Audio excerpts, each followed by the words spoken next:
जय हिंद, सत श्री अकाल, आदाब। मेरा नाम है शादाब। देश के हालात आपको बता रहे हैं और वो हालात जो कि मेन स्ट्रीम मीडिया छुपा लेती है, आपको शायद हमारे माध्यम से सच्चाई पता लग जाए। कांग्रेस सांसद और लोकसभा में विपक्ष के नेता राहुल गांधी ने गुरुवार को जलगांव ट्रेन में लोगों की मौत पर गहरा शोक व्यक्त किया है। इस हादसे पर राहुल गांधी ने गहरा शोक व्यक्त करते हुए कहा है कि दुर्घटना में घायल हुए लोगों के शीघ्र स्वस्थ होने की मैं प्रार्थना करता हूं। उन्होंने सरकार और प्रशासन और घायलों के सर्वोत्तम इलाज को सुनिश्चित करने का अनुरोध किया है। अनुरोध करने की जरूरत पड़ रही है। विपक्ष की बखूबी भूमिका निभा रहे हैं राहुल गांधी।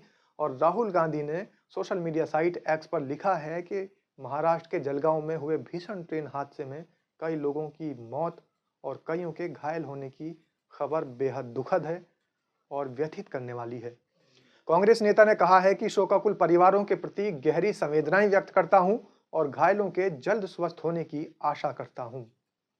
सरकार और प्रशासन सुनिश्चित करे कि घायलों का बेहतर से बेहतर इलाज हो।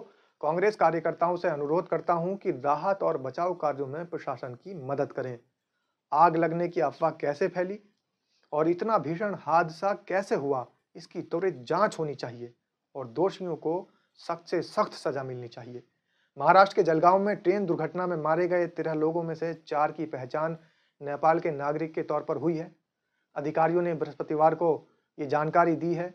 उन्होंने बताया है कि दुर्घटना में मारे गए नेपाल के इन नागरिकों में एक लड़का और 2 महिलाएं शामिल हैं। महाराष्ट्र के जलगांव जिले में बुधवार शाम मुंबई जा रही पुष्पक एक्सप्रेस में चैन खींचने की घटना के बाद कुछ यात्री ट्रेन से नीचे उतर गए। हालांकि पास की पटरी से गुजर रही दूसरी ट्रेन की चपेट में आने से कम 13 लोगों की मौत हो गई और 15 व्यक्ति घायल हो गए। जो कार्य सत्ताधारी पार्टी को करना चाहिए था, जो कार्य वहां शासन प्रशासन को करना चाहिए था, वो विपक्ष कर रहा है और विपक्ष की भूमिका राहुल गांधी बखूबी निभा रहे हैं। और राहुल गांधी ये भी सवालिया निशान उठा रहे हैं कि आखिर इतनी बड़ी लापरवाही कैसे हो गई। अगर अफवाहों से 13 लोगों की मौत हो जा रही है तो फिर इसकी जांच होनी चाहिए। आखिर ट्रेन की चैन पुलिंग कैसे हुई, इसकी भी जांच होनी चाहिए। और जो दोषी हैं, चाहे वो प्रशासन के लोग हों, चाहे वो आम नागरिक हों, उन पर सख्त से सख्त कार्रवाई होनी चाहिए।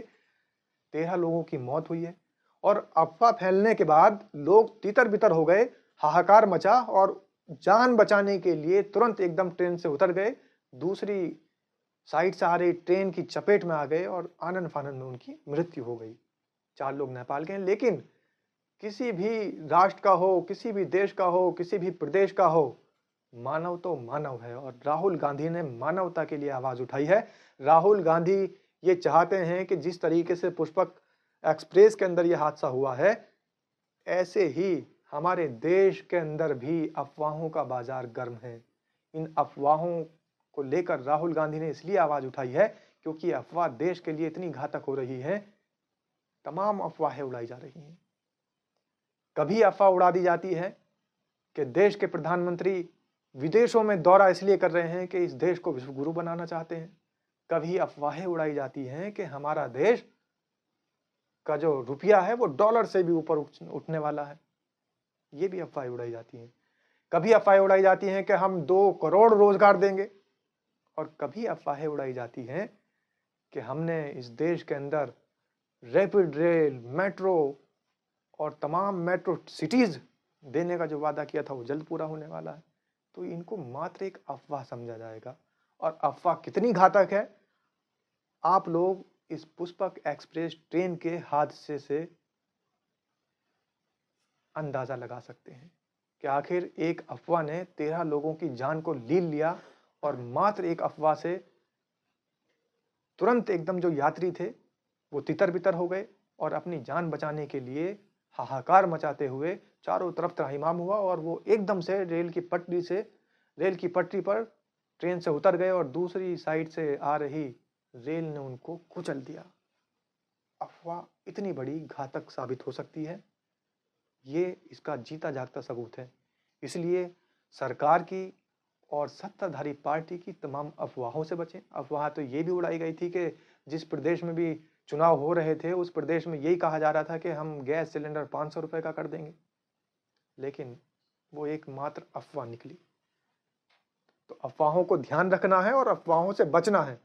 अफवाहों से ही आप जान माल की हानि को बचा सकते हैं, जान माल की सुरक्षा कर सकते हैं और अफवाहों से ही इस देश को बचा सकते हैं। इसलिए अफवाहों पर ध्यान नहीं देना।